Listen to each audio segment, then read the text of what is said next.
60 और 70 के दशक में जब फिल्मी दुनिया में दिलीप कुमार, राजेश खन्ना, धर्मेंद्र और अमिताभ बच्चन जैसे अभिनय के धुरंधरों का दबदबा था, तो उसी दौर में ठसकदार, बुलंद और कड़क आवाज के साथ चाल ढाल की मदमस्त शैली लिए एक अभिनेता ने अपनी धमक से ऐसी धाक जमाई कि वो देखते ही देखते दर्शकों का चहेता बन गया। जी हाँ दोस्तों, मैं बात कर रहा हूँ अपने दौर के मशहूर अदाकार शत्रुघ्न सिन्हा के। अपनी लाशों से हम तारीख को आबाद रखें, वो लड़ाई हो कि अंग्रेज जिसे याद रखे। नमस्कार दोस्तों, मैं हूं विकास सिंह और आप देख रहे हैं आपका अपना YouTube चैनल फ्लैशबैक मोमेंट्स। वैसे तो शत्रुघ्न सिन्हा के बारे में कहने को बहुत कुछ है, लेकिन आज के इस एपिसोड में हम आपको फिल्म इंडस्ट्री में उनके संघर्ष की शुरुआत की एक झलक के साथ साथ उनके जीवन के उन पहलुओं से भी अवगत कराएंगे जिनके बारे में दुनिया को कम ही पता है। जली को आग कहते हैं, बुझी को राख कहते हैं, जिस राख से बारूद बने उसे विश्वनाथ कहते हैं। और आप यह भी जानेंगे कि कैसे बना शत्रु के गाल पे कटे का निशान, क्यों खाई उन्होंने दुनिया की सबसे महंगी हरी मिर्च और बाला साहब ठाकरे ने उन्हें क्यों मिर्ची खिलाई। साथ ही जानेंगे उनके बंगले रामायण में 786 नंबर वाली गाड़ी से जुड़ी एक कहानी क्या है। श्याम कहाँ है? आए तो उससे कह देना छेनू आया था। शत्रुघ्न सिन्हा इंडस्ट्री में हीरो बनने आए थे, लेकिन शुरुआती दौर में उन्हें खलनायक बना दिया गया। लेकिन एक समय ऐसा आया कि वो बॉलीवुड की क्षितिज पर छा गए। बहुत गर्मी है खून में तो बेशक आ जाए मैदान में, जो हसरत निकालनी हो निकाल ले वो, लेकिन आइंदा मेरे किसी लड़के को हाथ लगाया तो मोहल्ले का मोहल्ला उड़ा के रख दूंगा। FTII से ट्रेनिंग लेने के बाद सिन्हा फिल्मों में कोशिश करने लगे, लेकिन होठों के पास कटे गाल के कारण किस्मत साथ नहीं दे रही थी।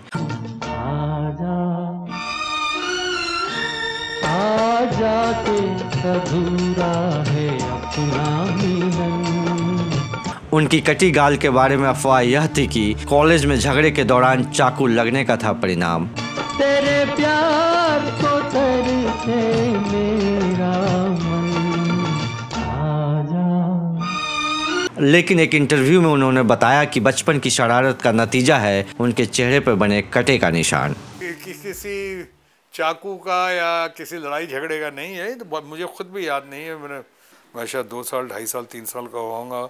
और ये ब्लेड नहीं, वो भारत ब्लेड कुछ ब्लेड होता था लगा के। पहले मैंने अपनी बहन की शेव करने की कोशिश की, माँ दे उसी ब्लेड से। हम कहा तुमको नहीं आता, मैं करता हूँ।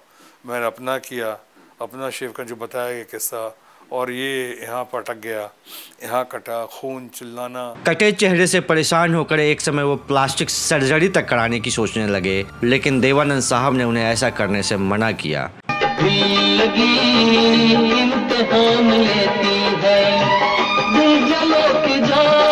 और उनके साथ ही फिल्म प्रेम पुजारी के जरिए इन्होंने अपने करियर की शुरुआत की।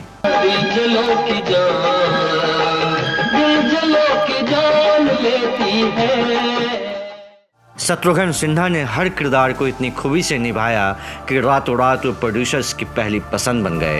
इनकलाब के सिपाही घुट-घुट के मर जाएंगे, क्या हमारी बाकी जिंदगी सिर्फ चप्पू चलाने के लिए बची है? क्या हमारा ख्वाब सिर्फ ख्वाब रह गया है? आखिर प्रोड्यूसर और डायरेक्टर अपनी फिल्मों में हीमैन धर्मेंद्र और यंग मैन अमिताभ की जगह उनको तरजीह देने लगे। उनके मुंह से निकलने वाले शब्द बंदूक की गोली के समान होते थे, इसलिए उन्हें शॉटगन कहा जाने लगा। अब तो बर्दाश्त खुद कहती है भाई कि बर्दाश्त की हिम्मत नहीं, बगावत करता हूं। शत्रुघ्न सिन्हा साहब के बारे में सबसे महंगी हरी मिर्च खाने की कहानी भी कम दिलचस्प नहीं है। जिंदगी का नाम दोस्ती, दोस्ती का नाम। एक बार जब वो ब्रिटिश एयरवेज से यात्रा कर रहे थे तो विमान पर बैठते ही फ्लाइट में लंच देने के साथ उनसे केविन क्रू ने पूछा कि उन्हें और कुछ चाहिए, तो उन्होंने कहा कि वो खाने में हरी मिर्च पसंद करते हैं और वो चाहते हैं कि उन्हें खाने के साथ वही सर्व किया जाए।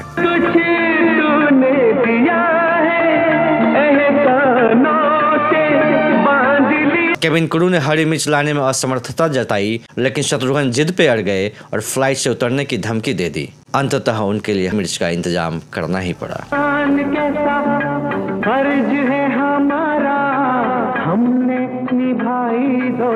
उड़ान के बीच कैप्टन ने आकर उनसे कहा कि उन्होंने दुनिया की सबसे महंगी मिर्च खाई है। जिंदगी का नाम दोस्ती। दोस्ती का नाम जिंदगी। क्योंकि फ्लाइट 1 घंटे विलंब से उड़ान भर रही है, सो फ्लाइट को एक्स्ट्रा पार्किंग शुल्क देना पड़ेगा। हमको न मिलता दिल पतझड़ का, फूल न खिलता। इतना ही नहीं, विलंब के कारण इस विमान में बैठे लोगों की कनेक्टिंग फ्लाइट छूट जाने के भी चांसेस हैं। तीसरा बादशाह दिखाओ। मेरे ताश के 53वें पत्ते, तीसरे बादशाह हम हैं। शत्रुघ्न सिन्हा ने एक इंटरव्यू में बताया कि उन्हें कैप्टन की बात सुनकर भारी शर्मिंदगी हुई और उन्हें एहसास हुआ कि उन्होंने अपने स्वार्थ के लिए न जाने कितने लोगों को परेशानी में डाल दिया। नहीं लगता कभी अंदर फंस गए तो क्या होगा? अरे मेरे बदायूं के लल्ला, अभी तक दुनिया में कोई ऐसी जगह ही नहीं बनी जहां से मंगल ना निकल सके। कहते हैं कि तब से वो अपनी जेब में हरी मिर्च लेकर चलते हैं, लेकिन मांगते नहीं। जिंदगी का नाम दोस्ती, दोस्ती का नाम जिंदगी। अभय कुमार दुबे ने बाला साहब ठाकरे पर लिखी अपनी किताब में इस बात का जिक्र किया है कि एक बार फिल्म वालों से जुड़ी एक संस्था से उनका झगड़ा होने के कारण। बात बता दूं राजा जी, यहाँ सबसे खिलवाड़ कर लेना, लेकिन एक आदमी है विजय, उसके मुंह मत लगना कभी भूल के भी।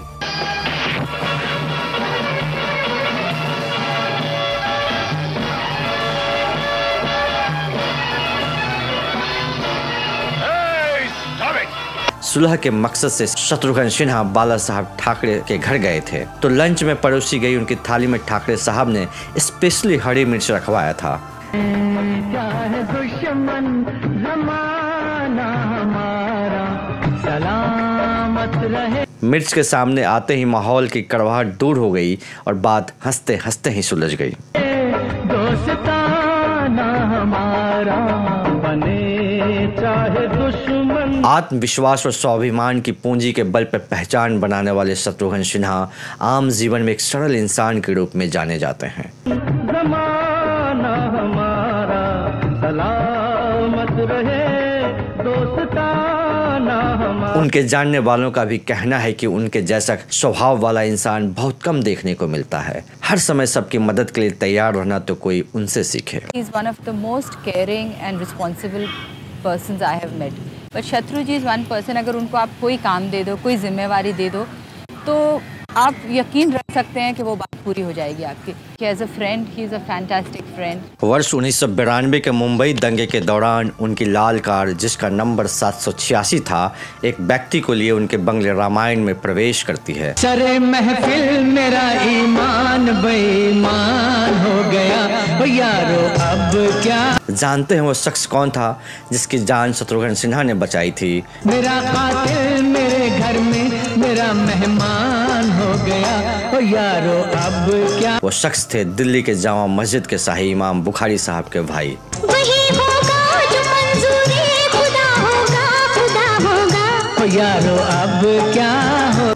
इस बात की तस्दीक उन्होंने जयपुर लिटरेचर फेस्टिवल के दौरान भी की थी। करी के जिंदगी होना तेरा एहसान हो गया, ओ यारो अब क्या होगा।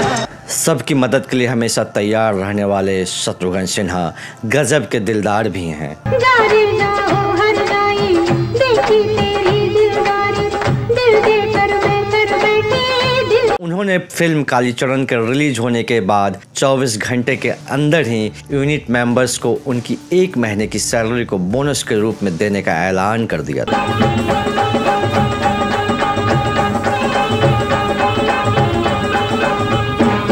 दिलदार होने के साथ साथ असल जीवन में वो बहुत रोमांटिक भी कहे जाते हैं। तेरा बिटवा जवान होई गवा के माँ मेरी शादी कराई दे। उन्होंने पूनम जी को चलती हुई ट्रेन में फिल्म पाकीज़ा के डायलॉग "अपने पाँव जमीन पे मत रखिएगा" को कागज पर लिखकर प्रपोज किया था। बिटवा खराब होई गवा के माँ मेरी शादी कराई दे के माँ मेरी। वह इंसान जिसे लोग शत्रु कहकर भी गले लगाने को लालायित रहते हों, को मेरे पास जमाना ढूंढेगा दिल का सोना। ऐसे सच्चे और पारदर्शी जीवन जीने वाले महान अभिनेता शत्रुघ्न सिन्हा साहब को हमारा सलाम।